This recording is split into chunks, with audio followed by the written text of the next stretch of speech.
ఈరోజు సభలో గౌరవ శాసనసభ్యుడు రాకేష్ రెడ్డి గారు ఎత్తిన అంశం మీద 119 నియోజకవర్గాల్లో ఉన్నటువంటి శాసనసభ్యుల ప్రాతినిధ్యం ఏంటనేది ఒక ప్రశ్నగానే ఉంది.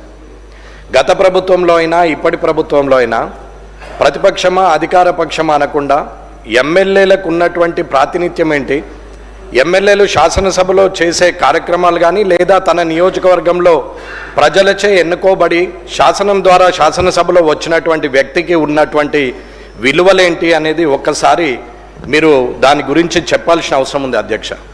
అలాగే ఇన్ఛార్జ్ మినిస్టర్గా ఉన్న ఇన్ఛార్జ్ మినిస్టర్లు వారి పాత్ర ఎంతవరకు ఉంది, వారు ఆ జిల్లా మీద ఆధిపత్యం ఎంతవరకు ఉంటుంది, ఆ నియోజకవర్గాల్లో ప్రతిపక్ష పార్టీ ఎమ్మెల్యేలు ఉన్న దగ్గర వారి నియంత్రణ ఎలా కొనసాగుతుంది అనేది కూడా చూడాల్సిన అవసరం ఉంది.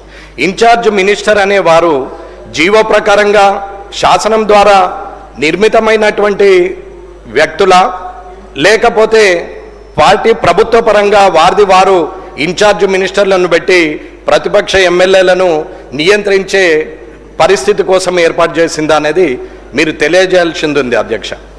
ఇక్కడ ఎవరైతే ప్రజలచే ఎన్నుకోబడిన వారు ఉన్నారో వారిని వదిలేసి ఇన్ఛార్జ్ మినిస్టర్ల ద్వారా ఓడిపోయిన వారు పారిపోయిన వారు కాన్స్టిట్యున్సీని వదిలేసి వేరే దగ్గరికి పోయి పోటీ చేసినటువంటి వ్యక్తులను వారి ద్వారా అక్కడ శాంక్షన్లు ఇవ్వడం అనేది ఎంతవరకు సబబ్ అనేది ఇన్ఛార్జ్ మినిస్టర్లు అందరూ కూడా ఆలోచించాల్సిన అవసరం ఉంది. అన్న గత ప్రభుత్వం మమ్మల్ని ఇబ్బంది పెట్టిర్రు, కళ్ళకు నీరు తెప్పించిర్రు, మేము ఇబ్బంది పడ్డామని చెప్పుకుంటున్నటువంటి ఇప్పటి ప్రభుత్వంలో ఉన్న పెద్దలు మరి ఇప్పుడు మీరు చేస్తున్నది ఏంటి అనేది ఒక్కసారి ఆలోచించాల్సిన అవసరం ఉంది. అన్న మేమేమి కిరీటం పెట్టుకోలేదు, నా మటుకు నేనైతే అనుకుంటున్నాను ఎమ్మెల్యేగా 5 ఏళ్ళు ఉంటుండొచ్చు, ప్రజలు మెచ్చితే తిరిగి ఎన్నుకోబడుతుండొచ్చు, వారు నిరాకరిస్తే ఓడిపోతుండొచ్చు. కానీ ఎమ్మెల్యే అనే పదవికి మీరు గౌరవం ఇవ్వనంత వరకు మీరు తిట్టుకున్నట్టే, మీరు కూడా ఒక శాసనసభ్యులుగా ఉన్నారు కాబట్టి మీరు కూడా మీరు తిట్టుకున్నట్టే తప్ప నన్ను అవమానించినట్టు నేనైతే భావిస్తలేను. ఇక్కడ వెంకటరమణారెడ్డి కామారెడ్డి శాసనసభ్యుడు అనే బదులు కామారెడ్డి శాసనసభ్యుడు వెంకటరమణారెడ్డిగానే గుర్తింపు ఉంటుంది తప్ప శాసనసభ్యుడిగా ఎప్పుడు ఉంటారు కానీ పేర్లు మారుతూ ఉంటాయి, ఎవరో ఒకరు శాసనసభ్యులు అవుతారు. కానీ ఇవాళ నేను కనీసం 84 ప్రశ్నలు ఈ శాసనసభలో ఇక్కడ నేను ప్రశ్నలు ఇవ్వడం జరిగింది. దానికి సుమారు 8 మట్టుకే నాకు రిప్లై ఇవ్వడం జరిగింది. అంటే 84లో 8 పోతే 76 ప్రశ్నలకు ఇప్పటికీ సమాధానం రాలేదు. ఇది శాసనసభ పరిస్థితి. ఇది ఎమ్మెల్యేగా నేను ఇచ్చినారు కాబట్టి నాకున్నటువంటి మర్యాదను ఏ రకంగా నేను స్వీకరించాలో మీరే తెలియజేయాలా. ఇకపోతే రైట్ ఇన్ఫర్మేషన్ యాక్ట్ ప్రకారంగా మీరు ఇస్తలేరని చెప్పి నేను రైట్ ఇన్ఫర్మేషన్ యాక్ట్లో సుమారు 86 ప్రశ్నలు ఇస్తే ఒక్కొక్క ప్రశ్నకు ఒక్కొక్క విధంగా ఇచ్చారు. ఎగ్జాంపుల్ హెల్త్ డిపార్ట్మెంట్ను తీసుకుందాం. రైట్ ఇన్ఫర్మేషన్ యాక్ట్లో ఇస్తే ఇక్కడ మంత్రి గారు ఉంటే శాసనసభ వ్యవహారాల మంత్రి గారు అయితే చూస్తున్నారు కాబట్టి చెప్తున్నాను, ఇక్కడున్న అందరు మంత్రులు కూడా గమనించాల్సిన అవసరం ఉంది, తోటి శాసనసభ్యులు కూడా గమనించాల్సిన అవసరం ఉంది. ఈ పరిస్థితి రేపు మీకు రావచ్చు, నాకు రావచ్చు, పక్కనున్న వారికి రావచ్చు, ఎవరికైనా రావచ్చు. కానీ ఆ పరిస్థితి వచ్చినప్పుడు బాధపడే కన్నా ఇటువంటి ప్రాక్టీస్ను మానేయడం మంచిదని అంటున్నాం. ఆర్టీఐ కింద ఇచ్చినటువంటి హెల్త్ డిపార్ట్మెంట్కి ఇస్తే హెల్త్ డిపార్ట్మెంట్ వాళ్ళు పిఐఓ ఎవరైతే పబ్లిక్ ఇన్ఫర్మేషన్ ఆఫీసర్ ఉంటాడో ఓహో ఇటువంటి చాలా చూసినాం, ఇది అయ్యేదా పోయేదా అని మాట్లాడినటువంటి హెల్త్ డిపార్ట్మెంటు ఎడ్యుకేషన్ డిపార్ట్మెంట్ ఉన్న ముఖ్యమైన డిపార్ట్మెంట్లు ఇవాళ మాట్లాడుతున్నటువంటి మాటలు, ఇది స్వయంగా నా లెటర్ అక్కడ ఇస్తుంటే మాట్లాడినటువంటి మాటలు నేను పేర్లు ఉద్యోగస్తుడు డిసిగ్నేషన్తో సహా చెప్పగలుగుతానని చెప్తున్నాం. ఇది మంచి పద్ధతి కాదు అధికారులకు అని చెప్తున్నాం. ఎడ్యుకేషన్ డిపార్ట్మెంట్ని అడిగితే 86 క్వశ్చన్స్ ఇచ్చినటువంటి అన్ని డిపార్ట్మెంట్లు ఏదో ఒక రకమైన సమాధానము 6 జే ప్రకారంగా ఇస్తే 6(1) ప్రకారంగా ఇస్తే 2 జే ప్రకారంగా లేదని చెప్పి ఇప్పటి వరకు ఎడ్యుకేషన్ డిపార్ట్మెంటు ఇప్పటివరకు ఇవ్వలేదు. ఇది ఎమ్మెల్యేకు ప్రభుత్వం ద్వారా వస్తున్నటువంటి అధికారులు ఇస్తున్నటువంటి మర్యాద అని చెప్తున్నాం. ఇన్ఛార్జ్ మినిస్టర్లు ఇవల్ల అక్కడ ఓడిపోయిన వారి ద్వారా అక్కడ పార్టీ పరంగా మీరు ప్రొసీడింగ్లు ఇస్తా ఉంటే మీ వాళ్ళు పోయి అక్కడ కొబ్బరికాయలు కొడతా ఉంటే ఇక్కడ ఉన్నటువంటి గెలిచిన ఎమ్మెల్యేలు ఏం చేయాలనేది ప్రజలు గమనిస్తారు. కాబట్టి ఈ శాసనసభ ద్వారా చెప్తున్నాం. అన్న మేమేమి పోలీస్ ప్రోటోకాల్ కావాలని అడగట్లేదు, మేము పోగానే అధికారులు మాకు ఎదురు రావాలని అడగట్లేదు. భయం అన్న, ఇది నిజం.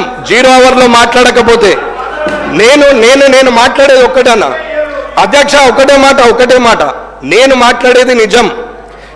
నేను మాట్లాడాలనుకుంటే ఈ శాసనసభలో ఇప్పటి వరకు ఇది 4వసారి నడుస్తున్నటువంటి ఈ సమయంలో నేను ఏ రోజు మితిమీరి మాట్లాడలేదు, ముందుకొచ్చి మాట్లాడలేదు, అరిచి గోలబెట్టి మైక్ తీసుకోలేదు, బెదిరిస్తే అడ్జస్ట్ అయిపోయి మీరు మళ్ళీ నాకు అవకాశం ఇచ్చే అవకాశాన్ని నేను తీసుకోలేదు, నేను ఎక్కడా బెదిరించలేదు. నాకు అవకాశం ఇస్తేనే మాట్లాడుతున్నా, నేను హుందాగానే ఉంటున్నా, నిజాన్నే మాట్లాడుతున్నా. మీరు మంచి చేస్తే మంచి అని చెప్పినాము. ఆరోగ్యశ్రీ పథకం 10 లక్షలకు రేవంత్ రెడ్డి గారు ముఖ్యమంత్రి గారు పెంచితే నేనే ఆ కార్యక్రమానికి పోయి ఆయన్ని పొగిడినా తప్ప నేను ఆయనను తిట్టలేదు. ఇవాళ డైట్ ఛార్జెస్ పెంచితే నేనే హాస్టళ్లకు పోయి ప్రభుత్వాన్ని పొగిడినాం తప్ప ఎక్కడ తిట్టలేదు. పార్టీ పరంగా ఎన్నడూ మాట్లాడలేదు. ఎప్పుడు కూడా మంచిని మంచన్నం, చెడును చెడని చెప్పినాం. ప్రతిపక్షం అధికార పక్షం అనేది అది సమయ అనుకూలంగా మారచ్చు, మారకపోవచ్చు. కానీ ఇవాళ మీరు చేస్తున్న ప్రాక్టీస్ మంచిది కాదు అని చెప్తున్నాం. ఒక ఎమ్మెల్యే ఆర్టీఐకి రాదు. ఒక ఎమ్మెల్యేకి ఆర్టీఐ ఇన్ఫర్మేషన్ సరిగా లేనప్పుడు ప్రభుత్వం ఏం పని చేస్తుంది? ఇక్కడ ఉన్నటువంటి శాసనసభలో ఇవాళ ఎమ్మెల్యేగా అడిగిన 84 క్వశ్చన్లకు 8 మాత్రం వచ్చింది. 15 నెలల కాలమైంది. నేను ఇచ్చినటువంటి ప్రతి ప్రశ్న నా దగ్గర ఫైల్తో సహా ఉంది, ఏ రోజు ఎప్పుడు ఇచ్చినామనేది.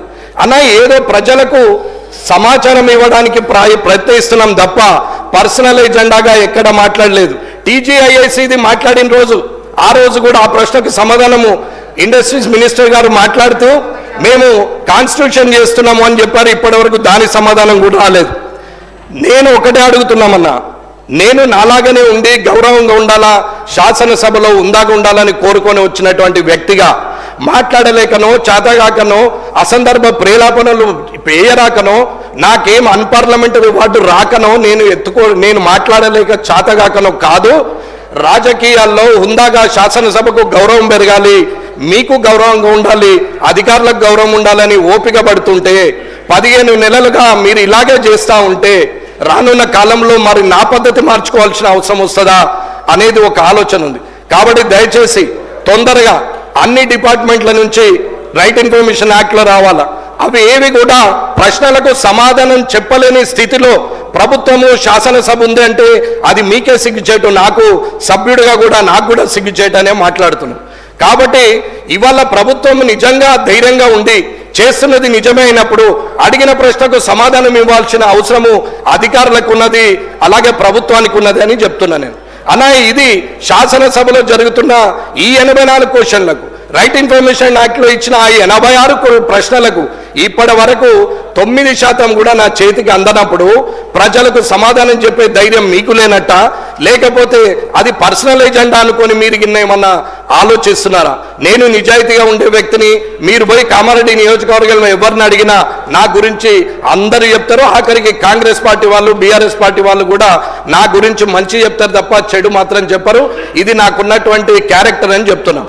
కాబట్టి ఈ మర్యాద మీరు ఎలా తీస్తారు, మీరు ఎలా ఇవ్వగలుగుతారో అధ్యక్షుల ద్వారా నేను ప్రభుత్వాన్ని కోరుతున్నాం. ప్రొటెక్షన్ గురించి అడగట్లేదు, పోలీస్ ప్రోటోకాల్ అడగట్లేదు, కానీ పనుల విషయంలో అక్కడున్నటువంటి ప్రజల చేత ఎన్నుకోబడిన వ్యక్తి ఇచ్చినటువంటి ఏవైతే పనులు ఉంటాయో అవి శాంక్షన్ ఇన్ఛార్జ్ మినిస్టర్ గారు చేయాలి. కానీ అసలే మొత్తానికే పక్కన పెట్టి మేమేదో చేస్తామంటే రానున్న కాలంలో ఊరుకునేది లేదు. నేనైతే ఇది హెచ్చరికగా మాట్లాడట్లేదు, ప్రభుత్వాన్ని రిక్వెస్ట్ చేసి మాట్లాడుతున్నాము. మీరు తప్పు నిర్ణయం తీసుకుంటే మేము మాట్లాడాల్సిన పరిస్థితి కూడా వస్తుందని తెలియజేసుకుంటూ